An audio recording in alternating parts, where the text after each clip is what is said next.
Beleza, galera? Sejam bem-vindos, começando pela Capela FM, também TV Capela, e com nossa parceria de sempre aí com a VB8 TV, mais um Papo Reto. E eu já peço para você que não é inscrito, se inscreva no canal, siga-nos nas redes sociais e é claro, ative o sininho. E hoje o Papo Reto eu recebo mais uma vez, ele está voltando ao Papo Reto, Marcelo Cesário. Obrigado, Marcelo, por ter aceito o nosso convite. Maravilha, Adriano, que honra, tava com saudades mesmo. Marcelo, gente, ó, para você eu quero saber quem é o Marcelo, nós temos um Papo Reto, só você digitar aí, Papo Reto com o Marcelo Cesário. Nós temos um Papo Reto onde o Marcelo fala um pouco da história dele. E hoje, Marcelo, hoje a gente vai conversar um pouco sobre o espiritismo, né? Antes, a gente vai mostrar aí para o pessoal a nossa agenda. O nosso mês de janeiro foi repleto, aí a gente conversou com várias pessoas e hoje o Marcelo encerrando a nossa agenda do mês de janeiro. E eu já convido todos para fevereiro. Quinta-feira já tem um bate-papo aí com o Vinícius Moreno, ele que é da Prefeitura de São Paulo. Vamos falar sobre licitação, vamos falar sobre administração pública, vai ser muito bacana, convido todos para esse bate-papo. No dia 6 tem o Davi Galo, que é um grande músico aí da nossa cidade, vai falar sobre os preparativos aí para o Carnaval, grande Davi Galo. No dia 8, Renato Romaneto, secretário de Cultura e Turismo, também falando sobre o Carnaval, vamos bater um papo sobre Festa da Uva também. Dia 15 tem Rogério Colombiano, o diretor de esportes, e é o colombiano aí, pra gente falar muito a resenha do nosso futebol amador. No dia 20, o Lucas Martins, lá da Santa Grife, vai falar sobre o skate, né, e sobre as novidades aí da sua loja para este ano. Também, falando de vendas, Adilson Lima, da Adilson Móveis e Eletro, no dia 22. Dia 27, tem a Juliana de Jesus, ela que é psicóloga. Nós vamos falar sobre saúde mental com a Juliana de Jesus, psicóloga. E no dia 29, Eber Pérez vai estar aqui para a gente falar sobre música, muita música com Eber Pérez. Então essa é a nossa agenda aí para o próximo mês. Marcelo, nós falamos sobre várias religiões. Eu falei assim, aqui que eu talvez eu consiga mais trocar é a questão espírita, mas muito do que eu aprendi, inclusive contigo, né? Porque eu conheci o espiritismo através da Rádio Capela, de pessoas como o Marcelo, o Miguelzão, o Flamínio Freua, pessoas espíritas, e que eu tinha muitas dúvidas, que eu acho que a gente vai falar sobre algumas delas. Mas qual é hoje a sua ligação de Rádio Capela com o espiritismo aqui para o pessoal que não sabe? Ah, sim, sem dúvida. Nós temos um programa, já tem quase 10 anos o programa, né? O programa Momentos Espirituais, que vai ao ar às 10 da noite, toda sexta-feira. E por muito tempo o programa era ao vivo, né, Adriano? E era duração de 2 horas, das 22 horas até a meia-noite. Mas depois que veio a crise sanitária, me permita, mas eu não gosto do termo pandemia. Porque o termo pandemia provoca muito, como é que se diz? Muito pânico nas pessoas. Então eu uso o termo crise sanitária. Então, quando veio a crise sanitária, nós passamos a fazer os programas em casa, né? Pelo sistema de home office, e aí nós mandávamos os áudios. E o ano passado nós passamos a fazer a live ao vivo às segundas-feiras do mesmo programa, só que com 1 hora de duração. E aí nós gravamos em áudio e mandamos toda sexta-feira das 10 às 11 da noite, né? Então, quem tiver interesse, toda sexta-feira, e aí a live toda segunda-feira. A live vai em que? A live vai no canal CEPT Vinhedo, obrigado, né? No canal CEPT Vinhedo, que é um canal do Centro Espírita Paulo de Tarso, do Departamento de Comunicação do Centro Espírita Paulo de Tarso, aqui de Vinhedo, né, lógico. Então fica o convite aí, a live no Centro Espírita Paulo de Tarso na segunda e depois a reprise na sexta-feira na grade da Capela FM. Então este programa espírita. Ô Marcelo, nós temos a diferença, às vezes as pessoas ouvem um programa, eu indiquei o programa para uma pessoa, ela falou assim, mas eu queria saber uma outra coisa, e o programa, lógico, né, ele tem uma linha onde que vai, tem algumas partes do Evangelho, Sim. tem algumas, e a primeira coisa é isso, a Bíblia, ela é utilizada e existe a Bíblia no Espiritismo, né, o Espiritismo, ele tem como fundamento a Bíblia, né? Opa, sem dúvida. Tanto o Antigo quanto o Novo Testamento, Adriano, eles são ricos em fenomenologia espírita.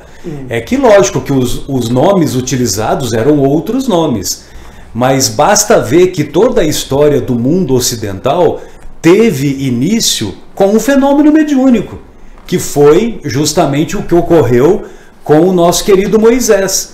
O Moisés, ele vivia a sua vida lá tranquila, com a sua esposa, hospedado na propriedade do seu sogro Jetro, e ele tinha lá as atividades rurais da época, e ele cuidava dos animais, cuidava das plantações, quando num determinado momento, quando ele contava com 80 anos de idade, segundo as escrituras, ele estava com 80 anos, ele viu uma plantação pegando fogo, só que era um fogo que não se consumia. Ou seja, é aquele fenômeno conhecido como a sarça ardente. Aí ele vai em direção a essa plantação. Fôssemos nós fugiríamos, né? Mas o Moisés foi em direção à plantação e ele ouve uma voz. Moisés ouve uma voz. E aí essa voz que foi atribuída ao próprio Deus, mas hoje nós sabemos que são os benfeitores espirituais da humanidade. E então essa voz diz para Moisés: vá até o Egito libertar o teu povo. E ele não perguntou quanto que era, não perguntou se ele ia receber férias, 13º, né? E ele simplesmente foi lá, com a ajuda do seu irmão Josué, enfrentou o faraó e após aquelas 10 ditas pragas, né? Que hoje nós sabemos que são 10 fenômenos mediúnicos, após aqueles 10 fenômenos mediúnicos, ele então conseguiu libertar o povo e depois percorrer aqueles 40 anos lá no deserto, lá perto do Monte Sinai, né? Ô Marcelo, por que a própria Bíblia, ela tem uma parte da Bíblia que ela fala que não se pode consultar os mortos? Sim, Deuteronômio 18, né? E aí não vai contra o que o Espiritismo diz? Então, olha, o Espiritismo é uma doutrina, Adriano e amigos, né? É uma doutrina que ela não impõe as suas ideias, ela expõe os seus pensamentos. Só que baseado em fatos mediúnicos, é uma filosofia. O Espiritismo é uma filosofia, amor ao saber, amor ao conhecimento. Uma filosofia baseada em fatos cientificamente comprovados e com consequências ético-morais. Ou seja, através da comunicação, da comunicabilidade com os espíritos, é que nós podemos constatar os 5 princípios básicos da doutrina: Deus, imortalidade da alma, comunicabilidade com os espíritos, reencarnação e pluralidade dos mundos habitados. Todos os globos do universo são habitados? O Kardec fez essa pergunta para os benfeitores. Aí os benfeitores respondem: sim, e a Terra está longe de ser o primeiro em avanço intelectual e o primeiro em avanço moral. Então, esses 5 princípios básicos fazem parte da doutrina espírita. Agora, lá em Deuteronômio 18, Moisés estabeleceu a proibição de evocar-se os mortos. Agora, se ele estabeleceu a proibição, é porque existia a comunicabilidade, porque você não vai proibir algo que existe. Agora, por que Moisés proibiu? Porque as pessoas evocavam os chamados mortos para resolver questões materiais. Então, o Abraão, o Abraão dos dias lá de Moisés, né? O Abraão, ele queria saber se o casamento com a Sara ia dar certo. Aí ele ia consultar os mortos. O Joaquim queria saber dos benfeitores se a lojinha que ele ia abrir, se a lojinha ia prosperar. Aí, quer dizer, eles estavam usando a consulta com os chamados mortos para questões materiais. E o Moisés, na sua sabedoria, não, para fazer esse mau uso, não vai ter nada disso. Então, por isso que ele proibiu a evocação dos mortos, né? Tá, e qual seria o bom uso? Então, e curiosamente, só para completar essa questão, curiosamente, lá Moisés proibiu. Isso 1.200 anos antes de Jesus. E aí, lá no Monte Tabor, na época de Jesus, já Jesus encarnado, desenvolvendo o seu ministério, lá no Monte Tabor, teve o fenômeno da transfiguração. Esse fenômeno da transfiguração, Jesus sobe o Monte Tabor, acompanhado de João, Tiago e Pedro. Os três adormecem, ou seja, eles entram em transe mediúnico. Aí, o ectoplasma deles é utilizado para que ocorra o fenômeno da materialização. Eles despertam e acompanham o final da conversa de Moisés, Elias e Jesus. Então Moisés e Elias estavam transfigurados. E a transfiguração, a materialização desses espíritos foi uma materialização tão evidente que o Pedro chega para Jesus e fala: mestre, queres que eu faça uma tenda para ti, outra para Moisés e outra para Elias? Você se lembra dessa passagem? Sim. Então, se Moisés proibiu lá 1.200, 1.300 anos antes de Jesus, lá no Monte Tabor, ele veio retirar a proibição e explicar como se deve fazer o bom uso do fenômeno mediúnico. E aí, Marcelo, outra passagem também na Bíblia que acaba sendo de certa forma conflitante é quando na Bíblia diz que se um anjo do céu descer e apresentar um outro evangelho que não seja este, e este se refere à Bíblia, seja considerado anátema, diz a palavra, que é uma palavra amaldiçoada. E aí nós temos um evangelho que é o evangelho segundo o Espiritismo. Você tem algumas outras religiões também que tem evangelho. Por que a palavra, por que a Bíblia, que é a luz, é a lâmpada para os nossos pés, luz para o nosso caminho, ela diz isso, ela diz claramente que se alguém, mesmo se vier um anjo do céu, ele apresentar um outro evangelho que não seja esse, seja considerado anátema. Adriano, evidentemente que nós respeitamos e admiramos todas as doutrinas filosóficas, todas as doutrinas religiosas. Por muito tempo houve a imposição das ideias como meio, como método de se estabelecer um controle sobre a população. Muitas vezes até colocando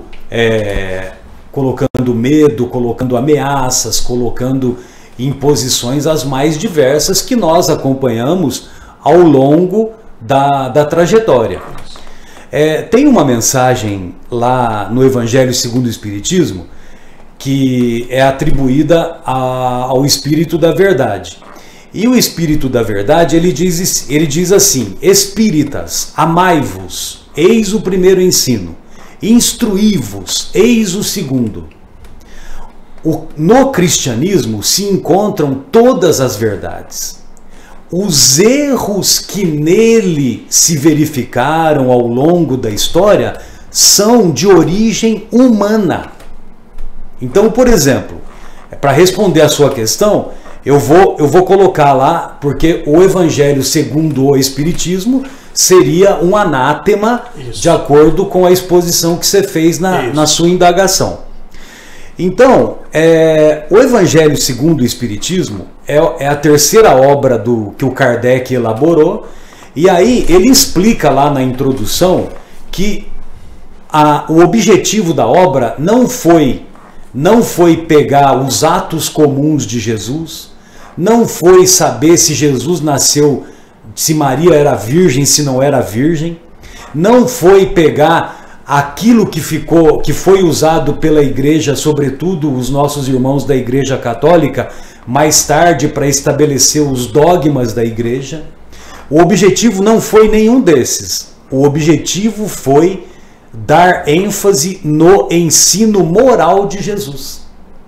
E o ensino moral, você vai entender por que bem-aventurados os aflitos, porque serão consolados. Muitas vezes você não obtém o consolo na presente existência. Nós vamos obter o consolo no mundo vindouro, ou no mundo espiritual, ou em uma outra reencarnação, em uma outra existência. Então, bem-aventurados os pobres de espírito, porque serão chamados filhos de Deus. Bem-aventurados os puros de coração, porque verão a Deus. Então, puros de coração é aquela pessoa que é destituída de imperfeição, ou então que ela se esforça para se destituir das imperfeições. E ela verá a Deus, o verão a Deus é com os olhos espirituais, não com os olhos materiais. Né? Tanto é que, veja bem, o livro Apocalipse, se ele fosse escrito hoje, ele seria assim: o Apocalipse, médium João Evangelista, ditado por Jesus Cristo, porque o próprio João diz que ele teve um sonho com Jesus, e nesse sonho, logo no comecinho do livro, nesse sonho, o Senhor Jesus passou todas as informações daquilo que viria a ocorrer ao longo dos séculos seguintes. Então, Apocalipse é uma palavra de origem grega que significa revelação. E se fosse em hebraico, a expressão seria risaion, que significa visão, só que visão no sentido espiritual. Entendeu?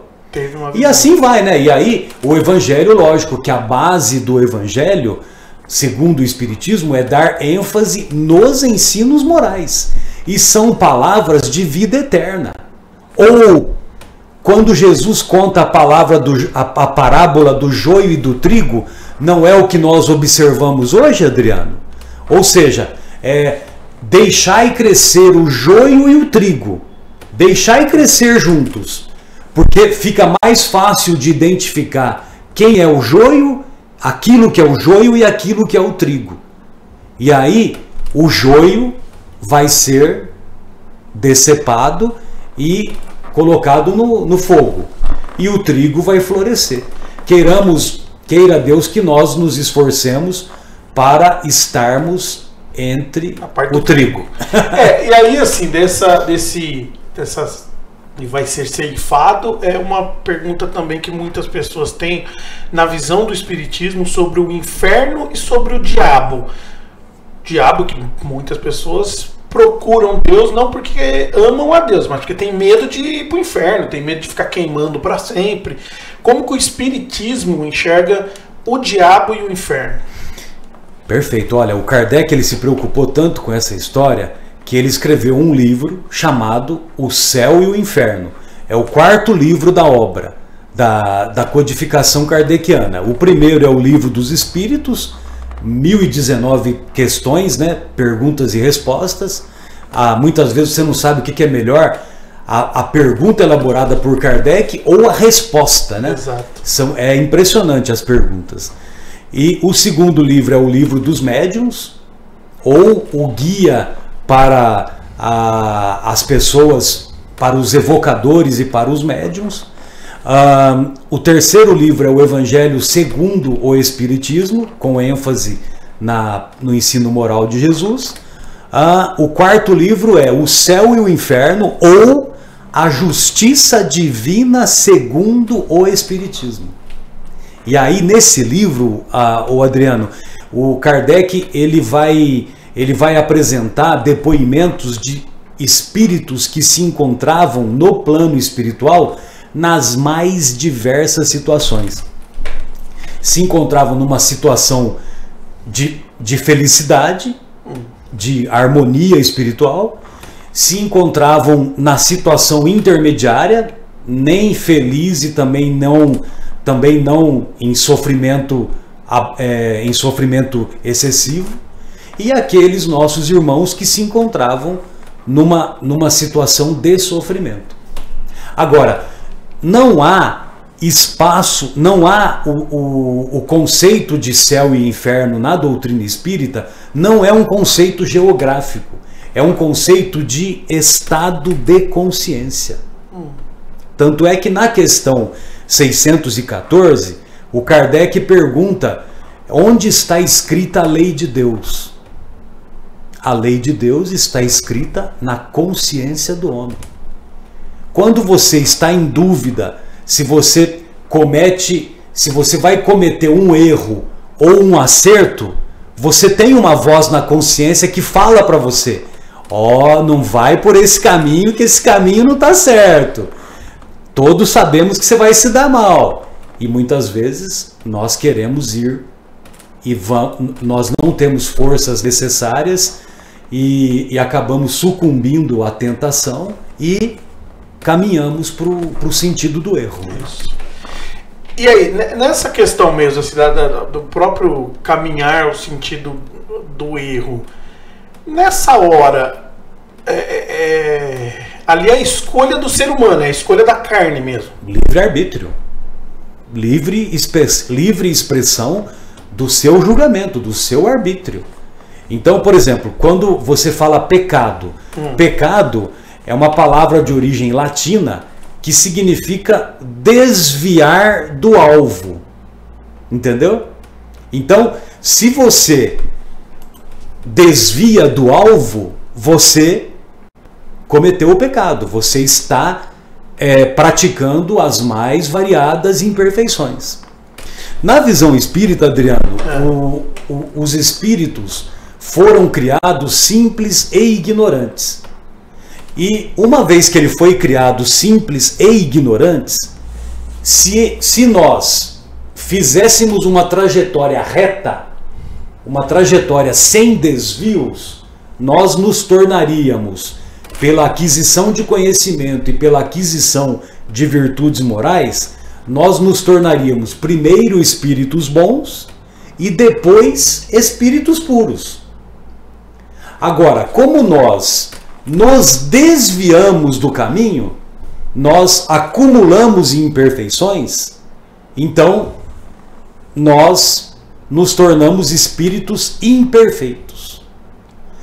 Para retornarmos para o caminho reto e nos tornarmos espíritos bons, nós temos que nos despojar das imperfeições, temos que adquirir conhecimentos e, com o auxílio das inúmeras existências que teremos, das inúmeras experiências na carne, aí sim nós vamos nos tornar espíritos bons. Só que no atual momento nós estamos gordos de imperfeições. Nós estamos repletos de imperfeições. Para nós nos tornarmos espíritos bons, é necessário que nós sejamos capazes de atravessar a porta estreita. E para atravessar a porta estreita, nós temos que nos despojar temos que emagrecer das imperfeições, acumular conhecimentos para nos tornarmos mais tarde espíritos bons e bem mais tarde também espíritos puros, espíritos vice-deus, espíritos ao lado de Deus como mestre, que é governador do nosso planeta, que governa outros orbes também, e tomara que nós facilitemos o serviço dele para que nós deixemos ele, o nosso mestre, governar verdadeiramente o nosso coração.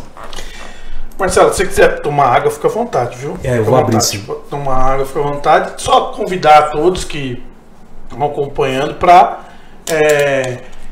se você ainda não clicou aí no sininho, clique no sininho que vai receber as nossas notificações de todos os nossos vídeos. Marcelo, as pessoas que perdem um ente querido, e nós vemos, né, hoje um pouco mais, antigamente era difícil as pessoas tinham um pouco de medo dessa questão de espiritismo, de hoje até com as informações, isso está ampliando mais. Mas a pessoa que ela perde um ente querido, às vezes ela procura o espiritismo quase que de forma imediata para ter uma mensagem, para receber uma mensagem. E eu conversando com algumas pessoas inclusive que eu conheço, que falam assim: ah, mas eu fui um monte de vezes, não recebi um recado, uma mensagem. Existe uma regra ou algo que assim, quem que recebe a mensagem, quem não, quem pode receber, quem não? Isso não é uma injustiça de algumas pessoas, algumas mães serem acalentadas, alguns pais, irmãos serem acalentados e outros não? Pois é. É lógico que a perda de entes queridos, né, sejam os nossos filhos, sejam os nossos pais, aqueles que nos antecederam, corações amigos, às vezes no seio da família, nem tanto os nossos pais, mas a gente tem uma afinidade maior por determinado tio, por determinado primo, por determinado amigo, enfim, mesmo porque a gente precisa também ampliar a nossa família e torná-la família espiritual, né? E a família espiritual, ela não tem limites, né? Mas evidentemente que não deixa de ser uma dor para os nossos corações, principalmente quando nós perdemos pessoas que são mais jovens do que nós, né? Deixamos de conviver com pessoas que são mais jovens que nós. Agora, essa questão que você coloca, nós precisamos ter em mente aquilo que o nosso querido Chico sempre falava, que o telefone só toca, por enquanto, o telefone só toca do mundo espiritual para o mundo material, entendeu? E os benfeitores espirituais, quando nessas reuniões mediúnicas de psicografia, há 2 médiuns atualmente que têm se notabilizado por esse trabalho, Orlando Noronha e Maíra Rocha. Os 2 desenvolvem um trabalho assim brilhante. Então, os benfeitores espirituais que acompanham esses trabalhos, então, eles selecionam os casos que são que podem ser, vamos dizer assim, publicados, podem vir à tona. E isso virá à tona não somente para beneficiar aquela pessoa que procurou, porque aquela pessoa que procurou, ela precisa de receber uma mensagem para acalentar o seu coração, para não se aprofundar em transtorno de ansiedade, em transtorno de depressão, e depois isso se tornar uma complexidade, né, na sua saúde mental. E na linha evolutiva também. E também na linha evolutiva dela encarnada que ficou, e também do espírito que já se encontra lá no plano espiritual. Então é preciso estabelecer a real necessidade dessa mensagem para todos os envolvidos. Aqueles que não recebem, mas vão nessas reuniões e observam o acontecido, as experiências são semelhantes, muitas vezes, E essas experiências também podem ser úteis para os nossos irmãos que tiveram os seus entes queridos prematuramente levados para o plano espiritual. Você entende? Entendi. Mas é aquela história, sabe, Adriano? Tem um pensamento do nosso querido Rossandro Klinger que ele serve de muito consolo para mim, né? Quando eu me vejo numa situação semelhante a essa. Que ele diz assim: por mais dolorosa que seja a dor da separação, não é maior que a alegria do reencontro. Um dia todos vamos nos reencontrar com aqueles que nos antecederam. Nós estamos, nesse momento, está em cartaz o filme Nosso Lar 2. Nosso Lar 2, opa. Você assistiu os dois já? Você assistiu o primeiro também? Assistiu o primeiro e agora já assistiu. Agora, 10 anos depois. Na quinta-feira. Eu fui na quinta-feira, no dia da estreia. Eu não consegui ingresso para quinta-feira. Não consegui na quinta, na sexta. Fui conseguir só no domingo. Mas sabe o que acontece, Adriano? Houve uma divulgação muito grande, sobretudo no meio espírita, para que muitos seguidores ou não, simpatizantes, né, mesmo que sejam só simpatizantes, que nós fôssemos nos primeiros dias e nas primeiras semanas, porque aí aumenta a procura, né, por temas espiritualistas, entendeu? Então por isso que houve esse incentivo, né? Nossa, todas as sessões lotadas. Mas primeiro assim, o que você achou do filme? Assim, filme, para você que é espírita, o filme retrata bem o que... Porque o filme é baseado em um livro. No livro Os Mensageiros. Retrata bem, na sua opinião? Sim, sim. O Nosso Lar 1 é baseado na obra Nosso Lar. E o Nosso Lar 2 é baseado na obra Os Mensageiros. Não é uma parte do livro Nosso Lar, é outro livro. É outro livro, é o segundo livro da Lavra Mediúnica do Chico Xavier, na parceria com o André Luiz. O primeiro que ele editou foi o Nosso Lar, que é composto de 50 capítulos, e queira Deus que um dia esses 50 capítulos sejam transformados numa série, porque cada capítulo é rico de ensinamentos e de experiências. Então, queira Deus que isso futuramente seja um embrião para uma série. Agora, na obra Os Mensageiros, o diretor, o Wagner de Assis, ele foi muito feliz, né, na elaboração do tema. Evidentemente que eu não vou dar o spoiler, né? Sim. Mas foi muito feliz na fidelidade com o texto e também você vê a grande capacidade de síntese que ele teve de elaborar a história e demonstrar os ajustes e desajustes que ocorrem com aqueles nossos irmãos que não exercem a mediunidade de maneira correta, né? E aí, Marcelo, tanto no filme Nosso Lar, como agora no filme Mensageiros, a gente observa que a questão deste plano espiritual, onde existe um governador, existem casas, existem o que a gente tem aqui. Sim, né? Sim. Só que numa matéria, numa outra dimensão. Então, é isso que eu queria, mais ou menos que... Não é o tijolo duro aqui, né? Ali é só uma ficção para que tenha uma ideia de mais ou menos como é. Mas, por exemplo, no mundo espiritual, alguém tem que construir a casa. Então, no mundo espiritual tem as casas, tem as enfermarias, tem que construir. Tem as enfermarias, tem os hospitais, tem o Bosque das Águas, tem o aeróbus, né, que é o meio de locomoção que é de uma velocidade impressionante. Entendeu? Tem tudo isso. Só que a matéria lá contida, ela se encontra numa outra dimensão. Não é a dimensão nossa daqui. Tanto é que tem pessoas que, quando o livro foi escrito, tinha pessoas na Federação Espírita Brasileira que não engoliram a história, Adriano, e falaram assim para o Chico, né? Chico, Como pode uma cidade em cima das nuvens no Rio de Janeiro? Exato. Entendeu? Porque o nosso lar é uma colônia espiritual que fica na localização geográfica do espaço lá do Rio de Janeiro. Entendeu? Mas assim, tá, então assim, ela tem... Mas tem outras colônias espirituais, né? Isso, mas assim, alguém precisa construir a casa. Essa construção da casa não remete a ter alguém trabalhando e outro não, e outro... Não remete às coisas que a gente tem aqui também de um tem emprego, o outro não, um tem...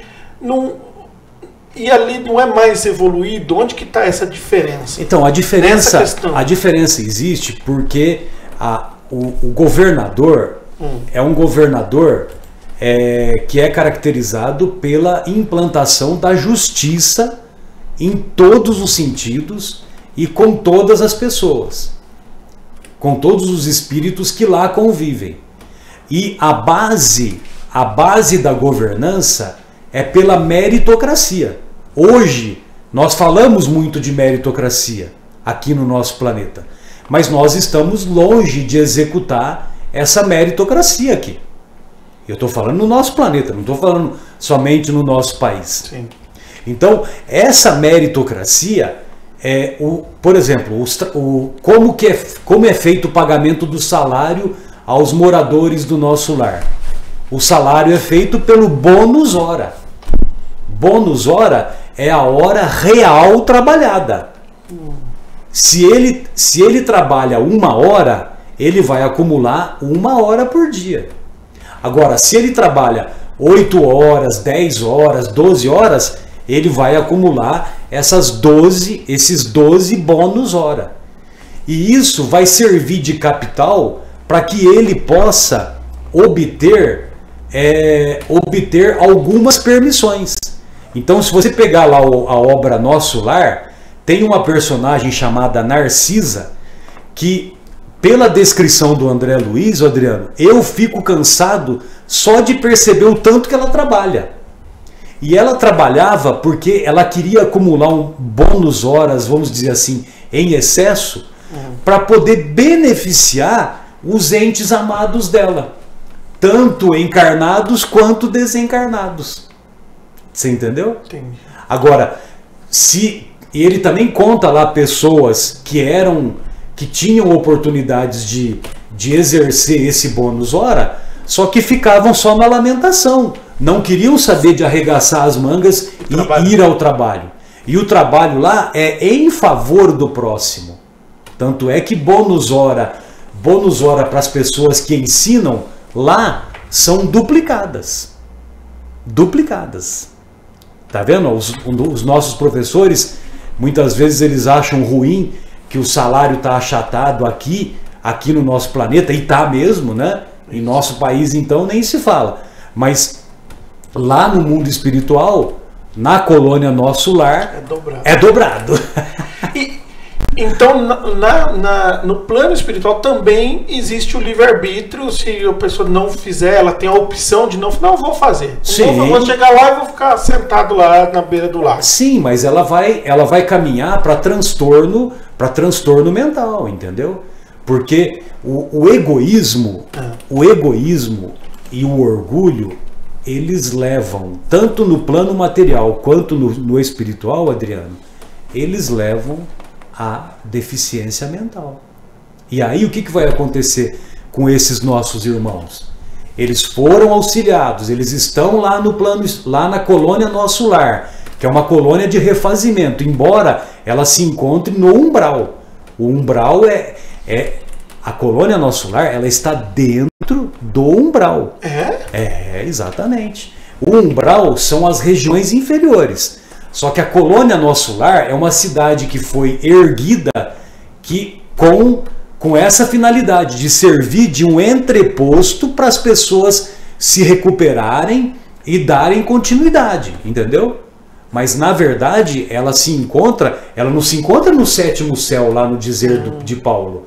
O 7º céu, que seria, vamos dizer assim, a morada dos espíritos puros, dos espíritos que não precisam mais reencarnar, que eles só reencarnam em situações de missão, como foi o que aconteceu com o Mestre Jesus 2000 anos atrás. Ele não precisava encarnar. Ele já era um espírito puro. Mas, devido à sua missão de trazer o exemplo de amor, de solidariedade, de fraternidade, ele viu que ele teria que vir e ele se impôs essa tarefa de vir e sentir na carne tudo que ele sentiu. Como que o Espiritismo enxerga a questão dos nossos irmãos que foram escravizados? Porque nós tivemos, né, depois de Cristo, veio, e aí os irmãos foram escravizados, e muitos deles, inclusive, em nome de uma religião. Tal. Mas sim. Como que o Espiritismo enxerga isso?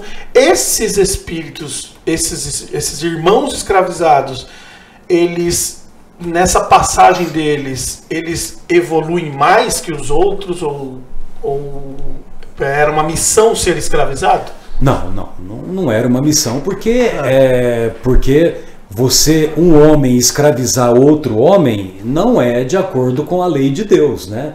A lei de Deus, ela orienta que haja a solidariedade, que haja a fraternidade, e não um homem explorar outro. Agora, evidentemente, Adriano, que nós devemos nos recordar que existe injustiçado, mas não existe injustiça. Existe injustiçado, mas não existe injustiça. O que eu quero dizer com isso? Porque é o seguinte, muitas vezes nós encontramos pessoas que foram injustiçadas, mesmo agora no plano material aqui, né? Tem pessoas que se encontram nas penitenciárias, nas cadeias, e realmente são pessoas inocentes, estão lá de maneira equivocada. Agora, por que eu digo que não há injustiça? Porque na lei de Deus, o injustiçado de hoje é o que cometeu injustiça ontem. Você entendeu?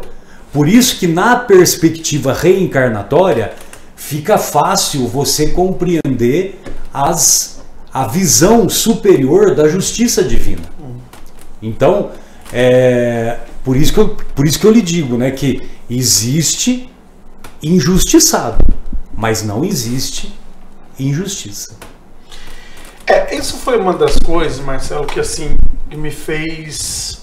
Porque no Espiritismo eu consegui encontrar resposta para alguma dessas coisas. Por que que uma mãe tem um filho numa cadeira de rodas? A própria escravidão aqui no Brasil. Isso. Que foram mais de 200 anos de sofrimento imposto, né, a tantas almas, tantos corações. Né? E uma das coisas que fala no Espiritismo é que você tem um plano, como se fosse um plano de voo, que você escolhe para vir, ou que você decide, onde que a gente consegue saber se realmente isso que a gente está passando, ou que a pessoa está passando, foi ela mesmo que escolheu, ou foi ela que se colocou aqui naquela situação porque ela cometeu uma falha aqui, ou era para eu ter passado por isso mesmo?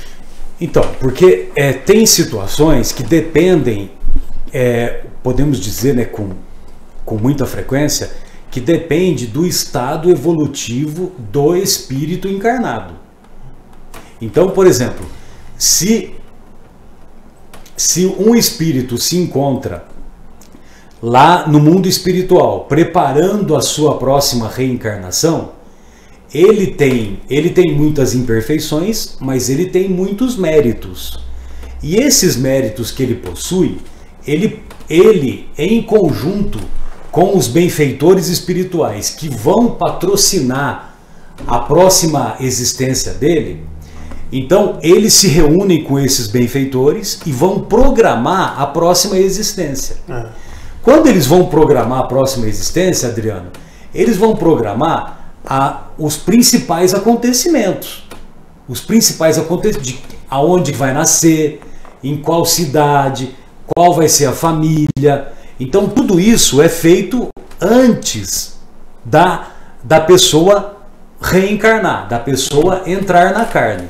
Agora, tem espíritos que não têm essa evolução tão desenvolvida E muitas dessas escolhas não são feitas por ele, são impostas por ele.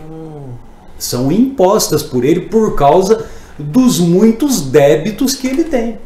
Então, por exemplo, tem pessoas que se encontram lá na região umbralina e que muitas vezes encarnam direto, sem passar por uma colônia espiritual de refazimento.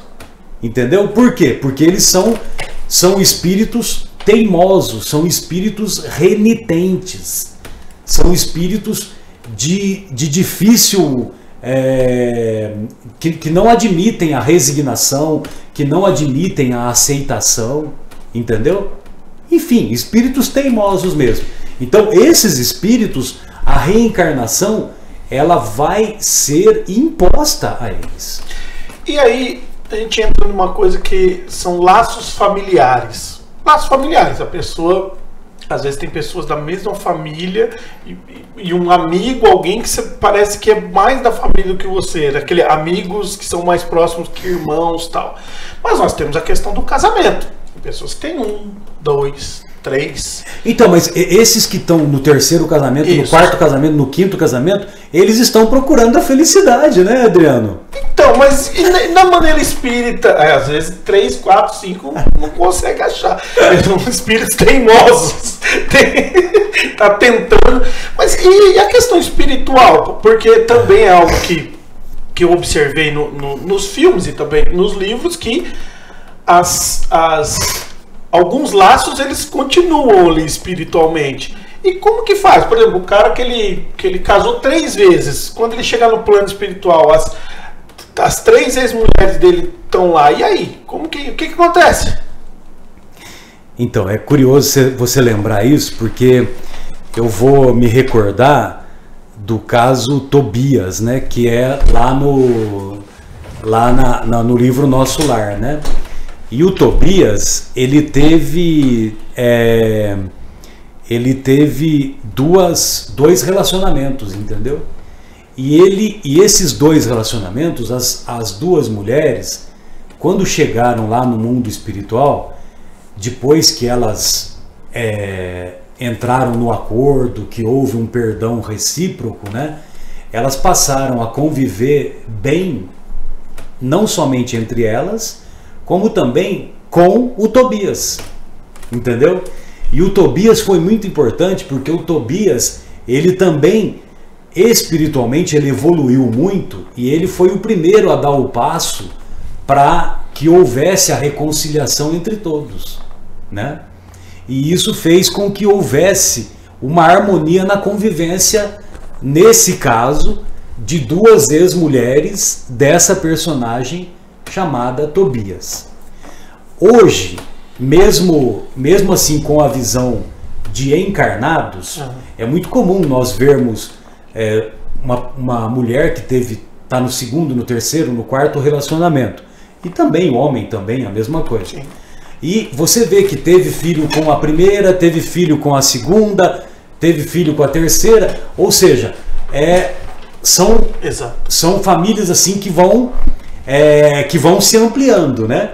E eu acho muito saudável isso, Adriano, do ponto de vista de crescimento da família espiritual. Porque esses irmãos são irmãos da mesma mãe, mas não do mesmo pai. E é importante para eles o desenvolvimento da solidariedade, da fraternidade, com uma outra visão. Você entendeu? Então, tudo, mesmo aquilo que pareça ser uma coisa má, uma coisa ruim, você pode extrair o bem, você pode extrair coisas boas. De modo que o relacionamento que vai acontecer lá no plano espiritual, da pessoa que teve 2 casamentos, 3 casamentos e assim por diante, o relacionamento vai depender, uma vez mais, do estágio evolutivo em que esses espíritos se encontram. E é importante o exercício do perdão, o exercício da tolerância, o exercício da indulgência e assim por diante. Né? Perdão, e quando fala em perdão é perdoar e também liberar o perdão. Né? Sim. É perdoar e também liberar, porque Sim. às vezes a gente fica amarrado, né? Não consegue liberar. Se você fica só ressentindo... O que você acha mais difícil, Marcelo? Perdoar ou liberar o perdão? Na sua opinião? Olha, perdoar Poxa, perdoar é uma virtude assim que ela é considerada a mais difícil, a mais trabalhosa, a mais complexa. Pedir perdão ou liberar o perdão? As duas situações. Então, perdoar é a mais difícil das virtudes, a mais trabalhosa, a mais complexa, só que é a mais libertadora. Então vale a pena perdoar e entender exatamente o perdão, porque tem muita gente que acha que perdoar é esquecer. Adriano, você me deu um soco na cara. Como que eu vou esquecer esse ato de desatino que você teve? Eu só vou esquecer se eu tiver com Alzheimer, entendeu? Se eu tiver com dificuldade do sistema nervoso central. E como perdoar? Agora, perdoar é não devolver o mal que alguém cometeu com você. Então, se só o fato de você não devolver o mal, você já perdoou. Agora, você tem que ressignificar aquele acontecimento infeliz. E para você ressignificar esse acontecimento infeliz, você precisa do tempo e do amadurecimento. Então, você vai, aos poucos, você vai falando assim, o Adriano me deu um soco, porque aquele dia ele teve uma discussão na casa dele, ele estava nervoso, ele teve uma conversa com o chefe dele deixou ele fora de esquadro, e aí ele não teve o controle de si mesmo e ele descontou em mim. Então eu vou tendo essa busca da compreensão. Quem compreende, perdoa sempre. E aí você vai dando um ressignificado àquele acontecimento infeliz. Aí aquele acontecimento, com o auxílio do tempo, Adriano, ele vai se diluindo, até que você se lembra do acontecido, mas aquilo não te causa dor. Quando você se lembra do ocorrido e aquilo não te causa dor, aí é que se estabelece o perdão real. Perdoar é lembrar daquilo que não te causa dor, causa ódio, causa algum sentimento ruim. Exato. E outra coisa, quando você pede perdão ou pede desculpa, lá no trânsito, né? Eu cometi uma gafe lá.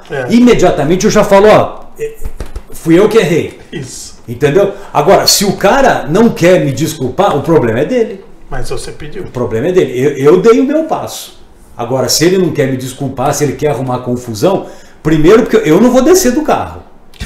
E de preferência, eu até, se é na estrada, Adriano, e tenho certeza que muitos de nós já vivenciamos experiências assim, se é na estrada que houve um desentendimento, eu procuro deixar o amigo ir na minha frente. Isso aí. Porque aí eu tenho visão que ele está na minha frente, e muitas vezes eu até diminuo a velocidade, mas eu não quero saber de confusão. Exato. Vai com Deus lá e fica por isso mesmo.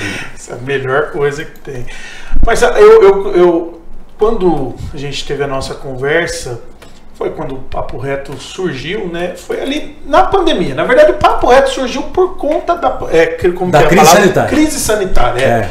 Surgiu por conta da crise sanitária, né? Era um projeto que era para ser feito com as crianças do Capela na Tela, mas veio a crise sanitária e uma das perguntas que a gente fazia lá era qual a sua opinião sobre aquilo que estava acontecendo.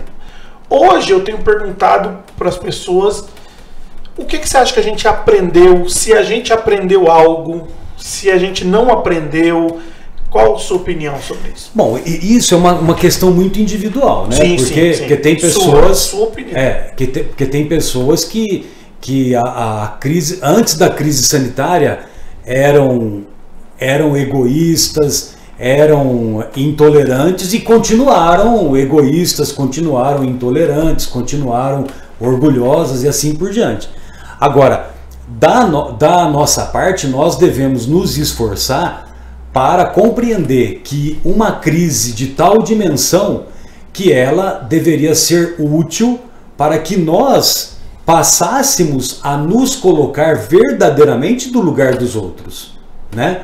E empatia não é somente você se colocar na posição dos outros, é você se aproximar daquela crise que a outra pessoa está vivenciando, se aproximar e se oferecer para auxiliar, para estender mãos dentro das suas possibilidades. Então, Adriano, evidentemente que uma crise de tal âmbito como nós tivemos, né, de ficar acompanhando diariamente aquele número de óbitos, aqueles números e aquele negócio, será que amanhã vai chegar em mim, depois da manhã, na outra semana, né? Tantos amigos aqui que foram afligidos, né? Quantos amigos, quantos parentes que nós soubemos não conseguirem fazer um velório. Fazer o velório, o sepultamento, exatamente. E quantos amigos, quantas pessoas que nós soubemos que tiveram suas vidas ceifadas, né? Então, se isso não foi possível de tocar o seu coração, evidentemente que nós devemos fazer um mergulho maior dentro de nós mesmos e fazermos as correções que são necessárias, né? Eu confesso, Marcelo, que eu achei que nós íamos aprender um pouco mais. Eu falo isso da visão que é onde eu tenho o trabalho ali do futebol, do esporte. Sinceridade, eu achava, lógico que é uma utopia, eu acho que, né? Mas eu achava que a gente não ia mais ver esses caras, um espancando o outro, um batendo no outro, o cara agredindo o árbitro. Sinceridade, eu falei assim, poxa, porque a pandemia ela foi um choque tão grande, a gente não conseguia falar com as pessoas, da gente ficar dentro de casa ali fechado, foi uma coisa terrível que nós passamos, terrível, né? Daqui 100, 150 anos vai estar nos livros de história isso que a gente passou, E eu achava assim, quando voltarmos e isso vai acabar, as pessoas vão querer se abraçar, vão querer estar juntos, vão querer conversar. Ficar mais solidário. Quando uma pessoa querer brigar, vai ter muito mais gente falando, não. E aí, a gente, de verdade, na questão que eu tô falando do futebol, e a galera pode acompanhar, parece que piorou. Parece que o cara ficou mais nervoso. Porque depois que passou aquela crise lá, então muitos de nós ainda não temos o autocontrole necessário e aí nós enveredamos pelo caminho, né, de que isso aí já foi e tal, e coloca num plano secundário. Isso. E toda aquela crise que poderia ser uma crise pedagógica, né, para as nossas mentes e para os nossos corações, acabaram ficando num segundo plano, e depois que passou o perigo, né, aí a gente volta naquela vidinha nossa, né? Eu tenho um comentário que eu sempre faço, né, quando tem briga, questão de preconceito, tal, eu sempre comento, galera que me acompanha sabe, eu comento, não aprendemos nada com a pandemia, com a crise sanitária. A gente não, parece que a gente não aprendeu. Marcelo, quer tomar, enquanto você toma a sua água, eu vou fazer a pergunta do Fala na Cara. Você lembra do Fala na Cara, né? Então, Fala na Cara é a pergunta que a gente faz. Vamos ver se o nosso convidado aqui foge da pergunta, chegando aqui na reta, afinal já passou 1 hora. Como passa rápido. Poxa vida, que bom. Esse é um programa Momentos Espirituais, é 1 hora que faz assim. Passa rapidinho. A pergunta... Olha ali na câmera número 17. Opa, e eu pergunto: a evolução na visão espírita, né, ela depende, lógico, das coisas que você faz, né, das coisas que você... Até que ponto isso não é barganhar com Deus? Esse barganhar com Deus, ele reflete a nossa imaturidade espiritual, imaturidade psicológica, reflete a nossa teimosia em não nos submetermos ao aprendizado das situações mais dolorosas ou menos dolorosas, ou melhor dizendo, dos desafios que a vida a todos nos propõe. Então, se nós nos dispomos a encarar os problemas, as vicissitudes da vida como desafios, Então, o Adriano e amigos, nós vamos compreender que os desafios, eles são capazes de nos forjar a experiência, de fazer com que nós sejamos capazes de exercitar a inteligência e também exercitar as virtudes morais. Então, por esse motivo que a evolução, quando nós nos predispomos a aprender com essas situações, fica mais fácil de caminharmos para a evolução sem essa história de caminharmos para a barganha, como você colocou, né? Exato. Mas eu queria encerrar e queria pedir, né, nesse encerramento, a gente faz que você deixasse uma mensagem. Primeiro quero agradecer assim, imensamente, é muito bom, eu aprendo muito. Da mesma forma.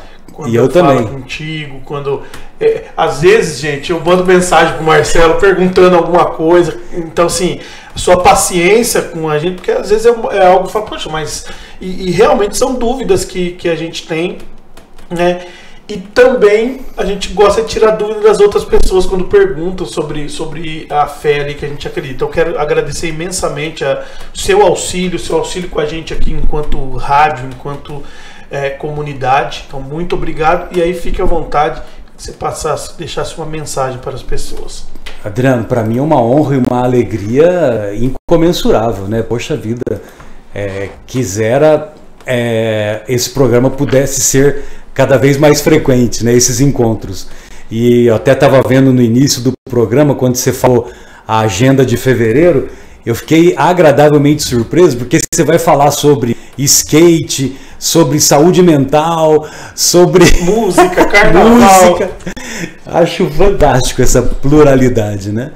E então eu gostaria de deixar uma mensagem para nós estarmos atentos, para fazermos com que o nosso córtex pré-frontal, para que ele seja cada vez mais hipertrofiado, aumentado de tamanho, através da oração e através do sentimento de gratidão. Por isso, Adriano, que nós gostaríamos de dizer, muito obrigado, Senhor, pelo que me deste, pelo que me dás. Obrigado pelo ar, pelo pão, pela paz. Muito obrigado pela beleza que os meus olhos veem no altar da natureza. Olhos que fitam o céu, a terra e o mar e acompanham a ave ligeira que voa fagueira pelo céu de anil e se detém na terra verde, salpicada de flores, em tonalidades mil. Muito obrigado, Senhor, porque eu posso ver meu amor. Mas, diante da minha visão, eu detecto cegos que se debatem na multidão, que choram na solidão, que sofrem na escuridão.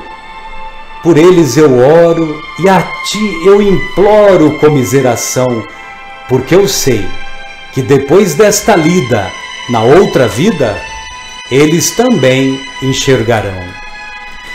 Muito obrigado, meu Deus, pelos ouvidos meus, ouvidos que ouvem o tamborilar da chuva no telheiro, a melodia do vento dos ramos do salgueiro e as lágrimas que vertem dos olhos do mundo inteiro. Ouvidos que ouvem a música do povo que desce do morro na praça a cantar, a melodia dos imortais, a gente ouve uma vez e não esquece nunca mais. Diante da minha faculdade de ouvir, pelos surdos eu te quero pedir, porque eu sei que depois desta prova, na vida nova, eles também escutarão. Muito obrigado pela minha voz e pela tua voz, pela voz que ama, que ensina, que alfabetiza, que ilumina, que trauteia uma canção e que o teu nome profere com sentida emoção. Diante da minha melodia, eu quero te rogar pelos que sofrem de afasia. Eles não falam de noite, eles não cantam de dia. Oro por eles, porque eu sei que depois desta dor No teu reino de amor, eles também cantarão. Muito obrigado pelas minhas mãos, mãos que aram, mãos que trabalham, mãos que semeiam, mãos que agasalham, mãos de ternura, que libertam da amargura, pelas mãos que atendem a velhice, a dor, o desamor, pelas mãos que no seio embalam o corpo de um filho alheio sem receio, e pelos meus pés que me levam a andar sem reclamar. Muito obrigado, Senhor, porque eu posso caminhar. Diante do meu corpo perfeito eu te quero louvar, porque eu vejo na terra aleijados, amputados, marcados, paralisados, que não se podem movimentar. Oro por eles, porque eu sei que depois desta expiação, na outra reencarnação, eles também bailarão. Muito obrigado por fim pelo meu lar. É tão maravilhoso ter um lar. Não é importante se esse lar é uma mansão, uma favela, uma tapera, um ninho, um grabato de dor, um bangalô, uma casa no caminho, ou seja lá o que for, mas que dentro dele exista a figura do amor. Amor de mãe ou de pai, de marido ou de esposa, de filho ou de irmão, a companhia de um amigo, alguém que nos dê a mão, pelo menos a companhia de um cão, porque é muito triste viver na solidão. Mas se eu a ninguém tiver para me amar, ou um teto para me abrigar, ou uma cama para pernoitar, nem aí eu me rebelarei, nem aí eu me queixarei. Pelo contrário, eu te direi: muito obrigado, Senhor, porque eu nasci. Muito obrigado, Senhor, porque eu creio em Ti. Pelo Teu amor, muito obrigado, Senhor. Pela sua atenção, muito obrigado, amigos. Muito obrigado, Adriano. Obrigado, Marcelo. Gente, muito obrigado a todos. Até o próximo Papo Reto. Valeu, gente.